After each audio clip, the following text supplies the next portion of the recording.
Natural ədədlərdən belə bir sualın izahına baxaq. Burada bizə deyir ki, əvvəl a plus b ilə a minus b 1-ə bərabərdir və a minus b bölünsün a plus b bərabərdir 12/28 olarsa, a bölü b nisbətini soruşur.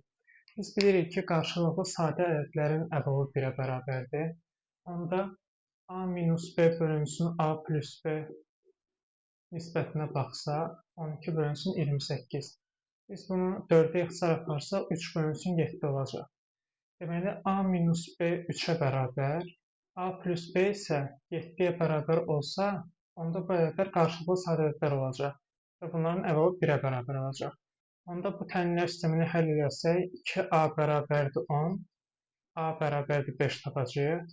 Burada a-nı yerinə qoysaq, 5 minus b bərabərdir 3, b bərabərdir 2 alarıq. Bizdən də a bölünsün b nisbətini soruşduğuna görə 5 bölünsün 2 bərabər olacaq 2,5-ə.